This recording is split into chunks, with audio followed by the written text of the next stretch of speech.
నేను ఇప్పుడు వచ్చింది బ్రహ్మదేవుడి ప్రదేశం. ఇది one of the oldest city. ఈ ప్రదేశం మొత్తం దేవుడి సన్నిధిలో ఉంటుంది. బ్రహ్మదేవుడు చేతిలో ఉన్న పువ్వు రెఫరెన్స్గా పుష్కర్ అని ఈ ప్రదేశానికి పేరు వచ్చింది.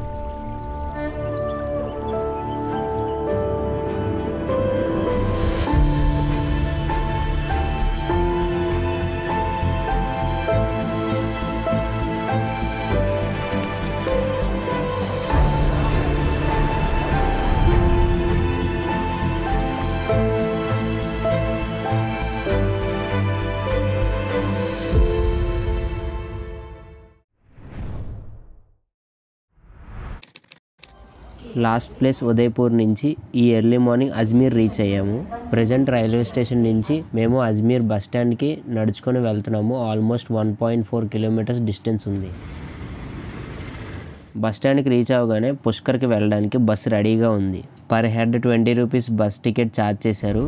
టోటల్ 11 కిలోమీటర్స్ దూరం ఉంది. 2.5 అవర్ జర్నీ టైం పడుతుంది.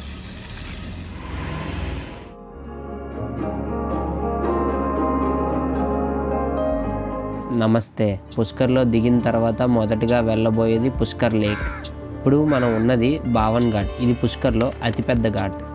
పురాణాల ప్రకారం ఈ లేక్ ఎంతో పవిత్రమైనది. పుష్కర్ ఘాట్లో ఈవినింగ్ బ్రహ్మదేవుడికి హారతి ఇస్తారు.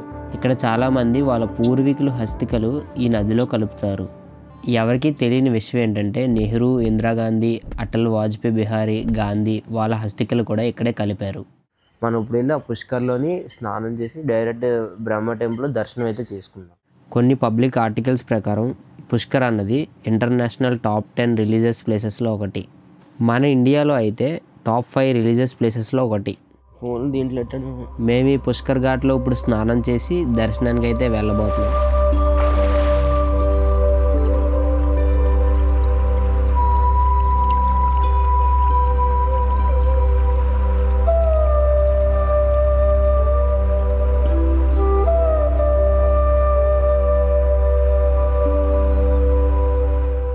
పుష్కర్లో చూడడానికి ముఖ్యమైన టెంపుల్ అయితే 3 ఉన్నాయి. గాయత్రి అమ్మవారు, సావిత్రి అమ్మవారు, బ్రహ్మదేవుడి గుడి.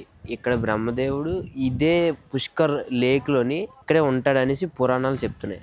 నెక్స్ట్ ఇక్కడ 4 ఘాట్లు అయితే ఉంటాయి పుష్కర్లో. ఆ 4 ఘాట్ల దగ్గర జరిగే స్కామ్స్ ఎలా అంటే పూజ చేస్తామని చెప్పేసి 20 రూపీస్కి, 50 రూపీస్కి, మళ్ళీ 100 రూపీస్కి కూర్చోబెడతారు. కూర్చోబెట్టి పూజ అంతా అయిన తర్వాత పంతులు 5,000 రూపాయలు విరాళం అడిగి చెప్పిస్తారు. ఇవ్వకపోతే అంటే ఈ 5,000 రూపాయలు ఇవ్వకపోతే చెప్పిస్తారు అనేసి అలాంటి స్కామ్స్ చాలా చేస్తారు అన్నమాట. ఇక్కడ మీరు చాలా జాగ్రత్తగా ఉండండి. ఇలాంటి స్కామ్లో చిక్కుకోవద్దు. ప్రజెంట్ మేము ఇప్పుడు దాల్ మక్రీ చోర్మా బండి దగ్గరికి అయితే వచ్చాము. మేము ఇంకా బ్రేక్ఫాస్ట్ చేయలేదు. మార్నింగ్ ఇప్పుడు తినడానికి ఈ దాల్ మక్రీ చోర్మా అనేది టేస్ట్ చేస్తాము. టెంపుల్కి వెళ్ళే ముందు ఒక బజార్ ఉంటుంది. హోటల్స్, బడ్జెట్లో ఫుడ్, షాపింగ్ ఇక్కడ అన్నీ ఉంటాయి. మీకు ఎవరి మీద కోపం ఉందా? రాజస్థాన్లో పుష్కర్ వచ్చి కత్తి కొన్ని కోసేద్దాం ఏమన్నా. छोटा साइज है क्या? नहीं, इससे छोटा नहीं है। इससे छोटा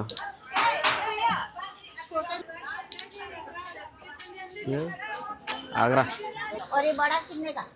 600 रुपए। देखो आप रे పెద్ద కత్తి కూడా ఉందిరో. నువ్వు రాంగ్ రూట్లో వెళ్ళినప్పుడు నీది కిందన పైన కోసేయడానికి మాట. అది నీ దానిమే పెద్దదే. नोट చేసుకో भाई। भैया देने का बोल भाई। कितने के 2.2 है। తీసుకో. నీ పేపర్లు దొరికే దాన్ని తగ్గించమను. ఇవన్నీ చూసుకుని నడుచుకొని వెళ్ళేసరికి బ్రహ్మదేవుడి గుడి వస్తుంది. బ్రహ్మదేవుడి గుడిలో మొబైల్స్ అండ్ కెమెరాస్ అలౌ చేయరు. చాలా స్ట్రిక్ట్గా చెక్ చేస్తారు. పూర్వకాలంలో విశ్వామిత్ర ఈ గుడిని కట్టారు. ప్రపంచం మొత్తంలో బ్రహ్మదేవుడు 4 మొఖాలు ఉన్న విగ్రహంతో ఇక్కడ పూజలు అందుకుంటారు. ఇది ప్రపంచంలోనే బ్రహ్మదేవుడికి ఏకైక గుడి. బ్రహ్మదేవుడి టెంపుల్ దర్శనం అయితే పూర్తి అయిపోయింది. ఇంకా మనం వచ్చేసి సావిత్రి అమ్మవారి గుడి అంటే బ్రహ్మదేవుడు వాళ్ళ వైఫ్ టెంపుల్కి అయితే వెళ్తున్నాం అన్నమాట. సావిత్రి అమ్మవారి గుడి దగ్గరికి. ఇప్పుడు అదైతే మౌంటైన్ మీద ఉందంట పుష్కర్లోని. ఇప్పుడు ట్రెక్ అయితే చేయాలి.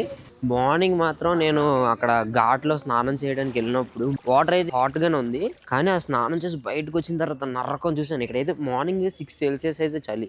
ఇక్కడి నుంచి సావిత్రి మాత గుడి ఎంట్రన్స్కి వెళ్ళడానికి 10 to 15 minutes టైం పడుతుంది. కొండపైన ఉన్న గుడికి వెళ్ళడానికి 930 మెట్లు ఎక్కాలి.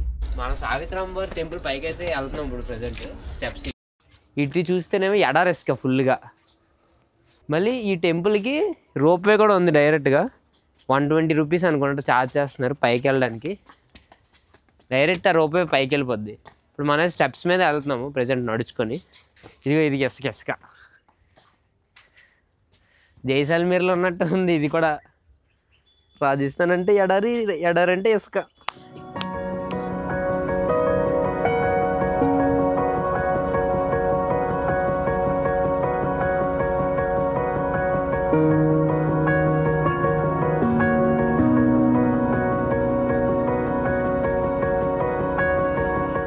ఆ పైకి వెళ్ళిన మార్గం మధ్యలోని మొత్తం ఎడారిలాగా ఉంది. అటు ఇటు కూడా ఇక్కడ పక్కన కూడా మీకు ఇందాక ఎడారి చూపించాను కదా, అక్కడ చూస్తే పంట పొలాలు ఉన్నాయి. అది హైలైట్. పచ్చటి పంట పొలాలు. మన రాజమండ్రి అటు సైడ్ ఎలాగుంటే అలాగ ఉన్నాయన్నమాట. పుష్కర్లో జరిగిన స్థలపురారం గురించి మన జై గారిని పిలిచి కనుక్కుందాం. అరే జై. నమస్కారం అందరికీ.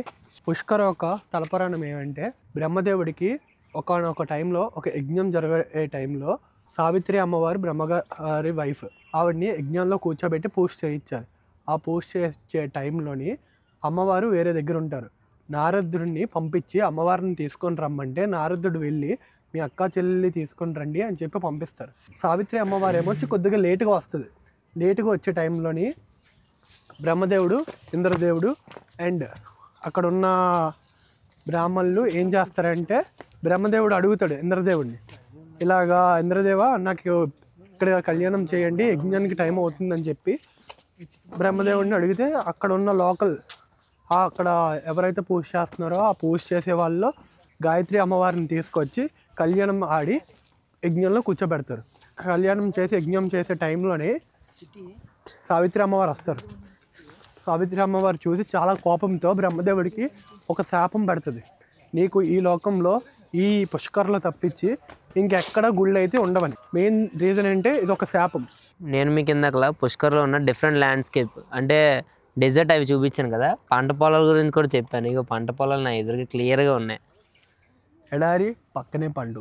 ఇక్కడేమో ఫుల్ ఎడారి ఇసుక కిందన, దాన్ని ఈ మౌంటైన్ చిన్న మౌంటైన్ టైప్ ఉంది కదా స్లైడ్, ఆ అవతల మళ్ళీ పంట పొలాలు.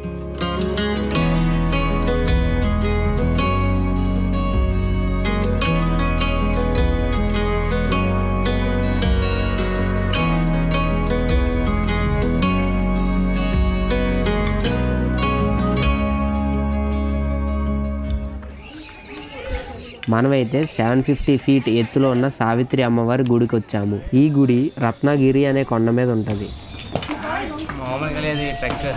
వచ్చినప్పుడు చాలా జాగ్రత్తగా రండి, ఎందుకంటే ఫుడ్ ఏమైనా క్యారీ చేసినప్పుడు కోతులు అయితే లాగేసుకుంటాయి మీ దగ్గర నుంచి. అందరూ గ్రూప్ ఉంటే ఆ గ్రూప్ అందరూ ఒకేసారి రండి, ఆవేశం వచ్చినా ఆగుకుంటా. ఈ గుడి 7వ శతాబ్దంలో కట్టారు, తర్వాత కొన్నిసార్లు రీబిల్డ్ చేశారు.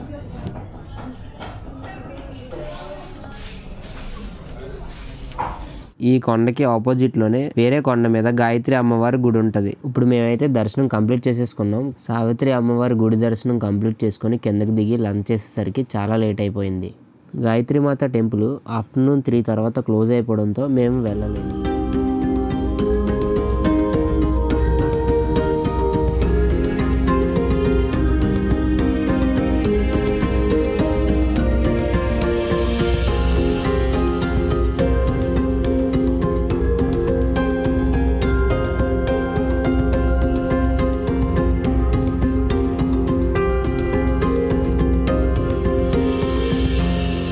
ఇక్కడి నుంచి మేము మళ్ళీ బస్సులో అజ్మీర్కి వెళ్ళిపోవాలి. పుష్కర్లో దర్శనం కంప్లీట్ చేసుకున్న తర్వాత మేము అజ్మీర్కి రిటర్న్ వెళ్ళిపోతున్నాం.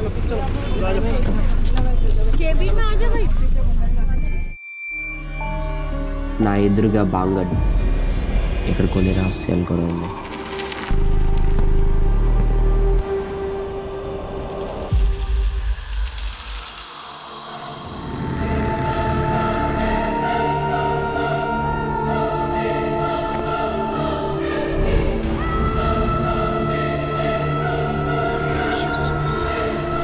చరిత్ర అనేది రాసింది కాదు, ఇక్కడ జరిగింది. History it self scary.